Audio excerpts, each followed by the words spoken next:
சிறகடிக்க ஆசை சீரியல்ல இனிய எபிசோட்ல இந்த ரோகிணி ஒரு டீலர் அப்படின்னு சொல்லி ஒரு ஆளை அழைச்சிக்கிட்டு வந்து மனோஜை வேணும்னே வெறுப்பேற்றிக்கிட்டு இருக்கிறாங்க. ஏன்னா அந்த டீலரும் ரொம்ப அழகான ஒரு பையனாக இருக்கிறாப்புல. ஸோ அந்த பையன்கிட்ட ரோகிணி சிரித்து சிரித்து பேசுகிறதுனால நம்ம மனோஜி கண்டிப்பாக ட்ரிகர் ஆவாப்புல அப்படின்னு ரோகிணி பிளான் பண்ணிக்கிட்டு இருக்கிறாங்க. அதே மாதிரி இந்த பக்கம் நம்ம மனோஜும் ட்ரிகர் ஆகிக்கிட்டு தான் இருக்கிறாப்புல. மீனா இந்த பக்கம் ஸ்ருதியை பார்க்க போகிறாங்க. ஸ்ருதியை பார்த்து நடந்த விஷயம், அதாவது நீத்து விஷயத்தெல்லாம் சொல்கிறாங்க. இந்த மாதிரி முத்து மேலே பழிய போடுறாப்புல அப்படிங்கிற மாதிரியும் மீனா சொல்லிக்கிட்டு இருக்கிறாங்க.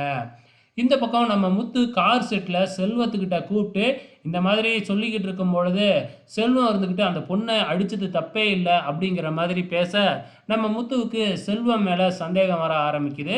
செல்வத்துக்கிட்ட அப்போ நீ தான் இதெல்லாம் பண்ணுனியா அப்படின்னு கேட்க, ஏண்டா என்னையே சந்தேகப்பட்டியா? அன்னைக்கு நீ கூப்பிட்டேன்னு தான் நான் அவன் கூட அங்கே வந்தேன். நான் எப்படி இதை பண்ணுனேன்னு என் மேலே சந்தேகப்பட்டேன் அப்படின்னு ரொம்ப கோபமாக முத்து மேலே முத்துக்கிட்ட சண்டை போட்டுக்கிட்டு கார் எடுத்துக்கிட்டு போகிறாப்புல. கார் எடுத்துக்கிட்டு போனவர் நேராக ஒரு பொண்ணு மேலே மோதிடுறாப்புலையாட்டுக்கு. அந்த பொண்ணு வேறு யாரும் இல்லை, நம்ம அருணோட அம்மா தான்.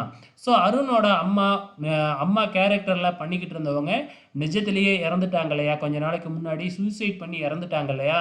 அவங்களுக்கு பதிலாக வேற ஒரு கேரக்டரை போடுவாங்க அப்படின்னு சொல்லி எதிர்பார்த்தோம். ஆனால் அந்த கேரக்டரையே க்ளோஸ் பண்ணிட்டாங்க. ஸோ ஆக்சிடெண்ட்டில் இறந்துட்டதா, ஏன்னா கடைசி வரைக்கும் அவங்கள காமிக்கவே இல்லை. கடைசியாக ஃபோட்டோவை வச்சு பார்த்திங்கன்னா ஒரு டெட் பாடி மாதிரி ஒரு இதை வச்சுருக்கிறாங்க.